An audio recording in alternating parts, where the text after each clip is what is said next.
ஆடி அமாவாசையை பற்றி இன்னைக்கு பார்க்கலாம் வாங்க. முன்னாடி ஒன்று சொல்லிக்கிறேன். ஆடி அமாவாசை என்னைக்கு ஆரம்பித்து என்னைக்கு முடியுதுங்கிறத பார்க்கலாங்க. 3/8/2024 சனிக்கிழமை மாலை 5 மணிக்கு ஆரம்பித்து 4/8/2024 மாலை 5:32 வரை ஆடி அமாவாசை இருக்குதுங்க. அந்த ஆடி அமாவாசை அன்னைக்கு செய்யக்கூடாத சில இருக்குதுங்க, நிறைய இருக்கு. பெண்கள் முக்கியமாக கவனிக்க வேண்டியது, அமாவாசை அன்று கோலம் போடக்கூடாது, புதன்கிழமை சாயந்தரம் கோலம் போடக்கூடாது, வியாழக்கிழமை காலையில் அமாவாசை அன்று காலையில கோலம் போடக்கூடாது, அன்று சாயந்தரமும் கோலம் போடக்கூடாது. அன்னைக்கு மிக முக்கியமா கறி சமைக்க கூடாது. ஞாயிற்றுக்கிழமை தானே அப்படின்னு விரதம் இருந்தாலும் சரி, விரதம் இல்லைனாலும் சரி, ஆடி அமாவாசை கடைபிடிக்காதவங்களா இருந்தாலும் சரி, அவங்களுக்குன்னு முன்னோர்கள்லாம் யாராவது அவங்க வீட்டுக்காரரோட அப்பா அம்மா, அவங்க அப்பா அம்மாவோட அப்பா அம்மா, இப்படி பரம்பரையா இறந்துருப்பாங்க. அவங்கெல்லாம் முன்னோர்கள்னு சொல்லுவாங்க. நம்மளுக்கு பிடிச்சிருக்கோ பிடிக்கலையோ அதெல்லாம் பிரச்சனை இல்லை. நம்ம உயிரோடு இருக்கும்போது பாக்குறோமோ இல்லையோ, ஆனா இறந்தவங்கள மனதார ஒரு பிடி காகத்துக்கு அவங்கள நினைச்சு ஒரு பிடி சோறு காகத்துக்கு வச்சுட்டு அதுக்கப்புறம் சாப்பிடணும்னு சொல்லுவாங்க. அப்படி சாப்பிடும் பட்சத்துல நமக்கு பித்ரு தோஷங்கிறது ஒண்ணு அண்டாதுன்னு சொல்லுவாங்க. பெண்களும் ஆண்களும் அந்த ஆடி அமாவாசை அன்னைக்கு அந்த 3ஆம் தேதியும் 4ஆம் தேதியும் 2 நாளும் தாம்பத்தியத்தை தவிர்ப்பது ரொம்ப ரொம்ப நல்லது. தீட்டு வீட்டுக்கு சென்று அதை துக்கம் விசாரிப்பது தவறு, அதையும் நிறுத்திக்கங்க. அதே மாதிரி 4ஆம் தேதி வீட்டுல என்ன உணவு சமைக்கிறீங்களோ அதை முதல்ல எடுத்து காகத்துக்கு வச்சுட்டு அதற்கப்புறம் வீட்டுல இருக்கிறவங்க யாரா இருந்தாலும் உணவு உண்ணுங்க. அதாவது காகத்துக்கு சாப்பாடு வைக்காம யாரும் சாப்பிடாதீங்க. 4ஆம் தேதி தங்கம் வாங்காதீங்க, யாரிடமும் கடனாக வாங்காதீங்க, இரவல் வாங்காதீங்க. 4ஆம் தேதி பெண்கள் தலைவிரி கோலமாக இருக்க வேண்டாம், வெறும் நெற்றியோடு இருக்க வேண்டாம், ஸ்டிக்கர் போட்டு அணியாமல் அன்று ஒரு நாளாவது குங்குமம் இட்டு இருங்க. அதாவது குளிச்சுட்டு சமைக்கிறோம் அப்படின்னா புடவையை கட்டிக்கங்க. அன்னைக்கு ஒரு நாளைக்கு புடவை கட்டி அவங்களுக்கு சந்தோஷமா மனநிறைவோட சாப்பாடாக்கி படையலிட்டு சாமி கும்பிடுங்க. முன்னோர்களோட ஆசீர்வாதத்தை முழுமையா நம்ம வாங்கிக்கலாம். நமக்கு ஆசீர்வதிப்பாங்க. அந்த மாதிரி இருக்கும்போது யாரிடமும் கோபப்பட்டு பேசாதீங்க, யாரிடமும் சாபக்கேடு நம்ம வாங்கிக்கிற மாதிரி அந்த மாதிரி சண்டை போடாதீங்க. உங்க குடும்பத்துல மாமனார் மாமியார் இறந்துட்டாங்க, அம்மா அப்பா இறந்துட்டாங்க அப்படின்னா அவங்களுக்கு மன சந்தோஷத்தோட அவங்களுக்கு சமைச்சு படையலிட்டு அவங்கள வணங்குங்க. முழுமையா அவங்களோட ஆசீர்வாதத்தை பெற்றுக்குங்க. நம்மளால பெருசா செய்ய முடியலனாலும் அவங்க என்ன வீட்டில் சமைக்கிறோமோ அதை மட்டுமாவது எடுத்து வச்சு அவங்கள மனசார நினைச்சு வேண்டிக்கிட்டு காகத்துக்கு வச்சுட்டு, முடியல அப்படின்னா சமைக்க முடியலன்னா ஒரு டம்ளர் பாலாவது அவங்க நினைச்சு வச்சு வேண்டிக்கிட்டு அதை கொண்டு காகத்துக்கு வச்சுட்டு அதுக்கப்புறம் நீங்க உணவு அருந்துங்க. ஆண்கள் பல வேலையா வெளியில போயிடுறாங்க. அப்படிங்கும்போது பல பேர் இன்னல்களை சந்திக்கிறாங்க. அப்படிங்கும்போது அவங்கள்ட்ட சொல்லுங்க, கடையில போய் நான்வெஜ் சாப்பிடக்கூடாது, மறந்து கூட ஆடி அமாவாசை என்று சாப்பிடாதீங்க அப்படின்னு சொல்லி அவங்களுக்கு ஏற்றி வைங்க. அதே மாதிரி ஆடி அமாவாசை அன்னைக்கு நெகை வெட்டக்கூடாது, முடி வெட்டக்கூடாது, பெண்கள் தலைவிரி கோலமா இருக்கக்கூடாது. வீடு வாசல்லாம் முதல் நாளே கழுவி விட்டுருணுங்க. கழுவி விட்டுட்டு வாசப்படிக்கு மஞ்சள் குங்குமம் வைக்கிறது, கோலம் போடுறது அதெல்லாம் தவிர்க்கணும்.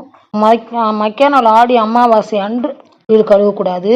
அதுக்கப்புறம் அமாவாசை அன்னைக்கு காலையில 4ஆம் தேதி பசுமாட்டுக்கு அவுத்திக்கீரை கொடுக்கணும். பச்சை வெல்லம், பச்சரிசி, உங்களால் முடிஞ்ச வெத்தலை பாக்கு, 2 வாழைப்பழம் மரத்துல வச்சு கொண்டு போய் அந்த பசுமாட்டுக்கு கொடுத்துட்டு வாங்க.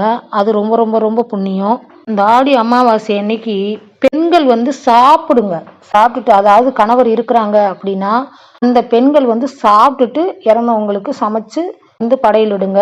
அவங்க உங்க வீட்டுக்காரர் அவங்க அப்பா அம்மா அண்ணன் தங்க யாரா இருந்தாலும் சரி, அவங்க முன்னோர்கள், அதாவது கணவரோட வகையறா அப்படின்னு சொல்லுவாங்கல்ல, அவங்க முன்னோர்கள், உங்க வீட்டுக்காரோட அம்மா அப்பா தாத்தா பாட்டி அந்த மாதிரி இருக்கிறவங்கள அவங்கள முன்னோர்கள்னு சொல்லுவாங்க. அவங்களுக்கு நீங்க சமைச்சு சாப்பிட்டுட்டு அதுக்கப்புறம் நீங்க கணவர் இருக்கிறாங்க அப்படின்னா சாப்பிட்டுட்டு அதுக்கப்புறமே நீங்க சமைச்சு அவங்களுக்கு விரதம் இருக்கிறதுக்கு படையலிடுங்க. அவங்க இருக்கட்டும். கணவர் இருக்கிற பெண்கள் சாப்பிடாம விரதம் இருக்கக்கூடாது. அதே மாதிரி அங்க போய் தர்ப்பணம் பண்றாங்க பாத்தீங்களா, சுமங்கலி பெண்கள் ஆத்துல போய் உட்காந்து ஐயருக்கு முன்னாடி உட்காந்து தர்ப்பணம் பண்ணக்கூடாது. கணவர் இல்லை அப்படின்னா அவங்க தர்ப்பணம் பண்ணலாம். அவங்க பையனுங்க பண்ணலாம். ஆனா சுமங்கலியா இருக்கிற பெண்கள் தயவு செய்து தர்ப்பணம் பண்ணாதீங்க. ஆபீஸ் போற மாதிரி இருக்கிறவங்க காலையிலேயே வந்து விரதம் விட முடியாது, மத்தியானம் வந்து விரதம் விட முடியாது அப்படின்னு நினைக்கிறவங்களுக்கு விடியங்காத்தாலேயே நேரமா எந்திரிச்சு, பெண்கள் வந்து நேரமா எந்திரிச்சு குளிச்சுட்டு உங்களுக்கு என்ன இருக்கோ அதை வந்து அப்போதைக்கு நம்ம வந்து ஒரு டீயோ காப்பியோ எதையோ ஒன்றா பன்னோ பிஸ்கட்டோ எதையோ சாப்பிட்டுட்டு உங்களுக்கு சமைச்சு சாப்பாடு போட்டு கையிலிட்டு அதை விரதம் அவங்களையே சாமி கும்பிட வச்சு, இப்போ கணவர் இருக்காங்க, கணவரோட அம்மா இல்லை அப்பா இல்லை அப்படிங்கிற பட்சத்தில் உங்களையே விரதம் விட சொல்லி அந்த இலையில இருக்கிற படையல் சாப்பாடு அந்த ஆண்கள் தான் சாப்பிடணும். அந்த படையல் சாப்பாடு சுமங்கலி பெண்கள் சாப்பிட எக்காரணம் கொண்டும் சாப்பிடக்கூடாதுங்க. உங்களுக்கு அந்த படையல் இருக்கிறத போட்டு டிஃபன் பாக்ஸ் கட்டி அனுப்பி விட்டுருங்க. அதுக்கு பிறகு ஆடி அமாவாசையில முக்கியமான அமாவாசையா இருக்கிறதுனால ஆடி அமாவாசை, தை அமாவாசை, புரட்டாசி அமாவாசை, மகாலய பட்ச அமாவாசைன்னு சொல்லுவாங்க. அமாவாசையில மட்டும் உங்களுக்கு படையலிட்டு வடை பாயாசத்தோட உங்களுக்கு என்ன செய்ய முடியுமோ அதை செஞ்சு வந்து படையலிட்டு மனப்பூர்வமா அவளை வந்து வேண்டி வந்து தீபம் ஏற்றி விடுங்க. முன்னோர்களுக்கு தர்ப்பணம் உட்காந்து படையிலிட்டு சாமி கும்பிட்றோன்னா அவங்க வந்து வேஷ்டியை கட்டி, அதாவது ஒன்றை மட்டும் கட்டக்கூடாது, வேஷ்டி கட்டி அது மேலே ஒரு துண்டையும் கட்டிக்கணும். அப்படி கட்டி தான் வந்து விரதம் பிடிக்கணுமா ஒழிஞ்சு கையிலேயே போட்டுக்கிட்டு ஃபேண்டை போட்டுக்கிட்டு அந்த மாதிரிலாம் செய்யாதீங்க. அதெல்லாம் பெரிய தப்பு. நேர விளக்குலேருந்து தீபாரதனை சூடம் ஏற்றி தீபாரதனை காட்டக்கூடாது. சூடம் ஏற்றுறதுக்கு பத்தி குச்சி வச்சு தான் ஏற்றணும். தீ அடித்து சாமி கும்பிடக்கூடாது. இது மாதிரி பூஜை ரூம்லேயே வச்சு இறந்தவங்களுக்கு சாமி கும்பிடக்கூடாது. அதுக்குன்னு ஒரு தனியாக ஹால் அந்த மாதிரி வச்சு கழட்டி வச்சு அதுக்கு வந்து தொடச்சி சந்தனம் போட்டு வச்சு மாலை போட்டோ இல்லை பூ வச்சோ அலங்கரித்து அதுக்கப்புறம் தான் அதுக்கு முன்னாடி படையலிட்டு அவங்கள வந்து விரதம் விட்டு வழிபடணும்னு சொல்லுவாங்க. அமாவாசைக்கு தேங்காய் உடைக்கணும். தேங்காய் உடைச்சு நீர் விளவி படையல் போட்டு சாமி கும்பிடணும். ஆடி அமாவாசை இன்னைக்கு அப்படியே படையல் போட்டு சாமி கும்பிட முடியல அப்படின்னா ஒரு 5 பேத்துக்கு அன்னதானம் பண்ணுங்க. நம்மளால வேற என்ன வாங்கி தர முடியுமோ, 1 கிலோ அரிசி, 1 கிலோ வெல்லம், முந்திரி, திராட்சை, நெய் இந்த மாதிரி வந்து ஒரு 5 பேத்துக்கு வந்து நம்ம கொடுங்க. அது வந்து ரொம்ப ரொம்ப விசேஷம். அப்படியும் முடியலையா, நான் வந்து ரொம்ப இல்லாம இருக்கேன், அவன் விரட்டி விட்டுட்டான், வீடு வாசல் கூட இல்லை, அந்த மாதிரி நினைக்கிறவங்க 5 மரத்துக்கு மரம், புங்க மரம், புளிய மரம், இந்த மாதிரி ஒரு 5 மரத்துக்கு 5 குடம் தண்ணி எடுத்து ஊத்துங்க. அதுவும் என்னால முடியல, நான் எங்க போய் எடுத்து ஊத்துவேன் அப்படின்னு சொல்றவங்க பக்கத்துல இருக்கிற கோயிலுக்கு 5 விளக்கு, இல்லெண்ணெய் விளக்கு 5 விளக்கு போட்டு முன்னோர்களை வழிபட்டு வணங்குங்க. அவங்களோட ஆசையை பெற்று யாரும் நலமடைங்க. அவங்களோட தோஷம் நீங்கிறதுக்கு வந்து அருள் செய்வாங்க. தோஷத்தை வாங்கிக்காதீங்க. நம்மளால என்ன முடியுமோ அதை வந்து அன்னைக்கு அமாவாசை திதியில கண்டிப்பா பண்ணுங்க. அப்படி பண்ணும்போது நம்ம சந்ததியினர் நம்ம சந்ததியினர், நம்ம குழந்தைங்க, பேர பிள்ளைங்க மாதிரி இருக்கிறவங்க நம்ம காலகாலத்துக்கும் நம்ம வாழையடி வாழையா வாழணும்னு சொல்லுவாங்கல்ல, அந்த மாதிரி அவங்களுக்கெல்லாம் எந்த தோஷம் இல்லாம அவன் வந்து நல்லா இருக்கணுங்கிறத நம்ம மனசுல ஏத்துக்கிட்டு இந்த அமாவாசை திதியை கொடுப்போங்க. ஆத்துல போய் நம்மளால தர்ப்பணம் பண்ண முடியாது அப்படின்னு நினைக்கிறவங்க வீட்டிலேயே ஒரு தாம்பாளத்தை எடுத்து கையில கொஞ்சம் எள்ளு கொட்டி, அதாவது முடிஞ்சா சாப்பாடு செஞ்சு சாப்பாட்டுல பிணைஞ்சு பச்சரிசி போட்டு பொங்கி அதுல எள்ளு கலந்து 3 எத்தனை பேரு நம்ம வந்து இறந்துருக்கிறோமோ அத்தனை பேத்துக்கு அத்தனை உருண்டை உருட்டி வச்சு வீட்டிலேயே ஐயர்கிட்ட போய் பண்ண முடியாதவங்களுக்கு தான் நான் சொல்றேன். ஐயர்கிட்ட போய் பண்ண முடியும் அப்படின்னா நீங்க இப்ப வந்து காவேரி, கொள்ளடம் இந்த மாதிரி ஆத்தங்கரையில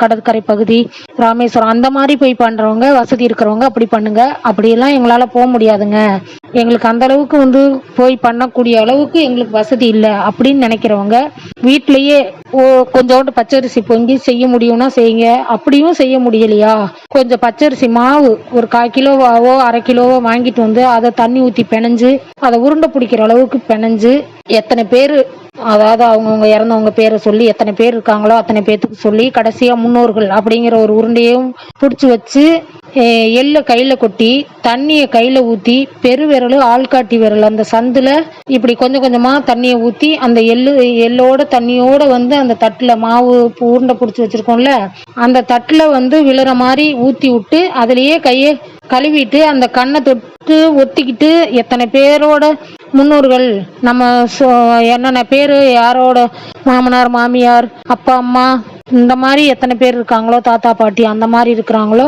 அவங்க எல்லாரோட பேரையும் சொல்லி எங்களுக்கு வந்து ஆசீர்வதிக்கணும், இதை ஏற்றுக்கிட்டு ஆசீர்வதிக்கணும்னு வேண்டிக்கிட்டு அந்த மாதிரி வீட்டிலேயே எள்ளுந்தண்ணி விட்டு அந்த தாம்பாளத்தை கொண்டு போய் தண்ணியில ஊத்துங்க, ஆத்துல பக்கத்துல ஊத்துங்க. அப்படி இல்லை அப்படின்னா சிங்கு தொட்டிலேயே கரைக்க முடியும் அப்படின்னா, எங்கேயும் தண்ணி இல்லை அப்படின்னா சிங்கு தொட்டிலேயே கரைச்சி விடுங்க. முடிஞ்ச வரைக்கும் பக்கத்துல ஆத்து, சின்ன வாய்க்கா அந்த மாதிரி இருந்தா ஓடுற தண்ணியில விடுறது ரொம்ப விசேஷம். அப்படி போக முடியலங்கிறவங்க சிங்கு தொட்டியில அப்படியே கரைச்சி விட்டுருங்க. அதே மாதிரி பெண்களுக்கு இன்னொரு முக்கியமான விஷயங்க, அவங்களுக்கு அமாவாசை திதியில படையலுக்கு இடுற அவங்களுக்குன்னு படைக்கிறதுல மட்டும் வெங்காயம் போட்டு படைக்காதீங்க. வெங்காயம் போட்டு சமைச்சு படைக்காதீங்க. முடிஞ்ச வரைக்கும் சாம்பாருக்கு பூசணிக்காய் சேர்த்துக்கோங்க. பரங்கிக்காய் ஆக்க முடியும்னா ஆக்கிக்கோங்க. குறைஞ்சபட்சம் ஒரு வாழைக்காயாவது அதை ஒரு பொரியல் பண்ணி வச்சு சாமி கும்பிடுங்க. அமாவாசை திதியில வாழைக்காய், வசதி இருக்கிறவங்க கீரை இதெல்லாம் பண்ணிக்கலாம். வசதி இல்லாதவங்க ஒரு வாழைக்காய், ஒரு பூசணிக்காய், வெள்ளை பூசணி சாம்பார் வச்சுக்கோங்க. ஒரு பரங்கிக்காய் முடியும்னா ஆக்கிக்கோங்க, முடியலன்னா பரவாயில்ல. இதெல்லாம் வச்சு விரதம் விடுங்க, படையிலிட்டு விரதம் விடுங்க. பிடிச்சிருக்குன்னு நினைக்கிறேன். லைக் பண்ணுங்க, ஷேர் பண்ணுங்க, சப்ஸ்கிரைப் பண்ணுங்க. தேங்க்யூ.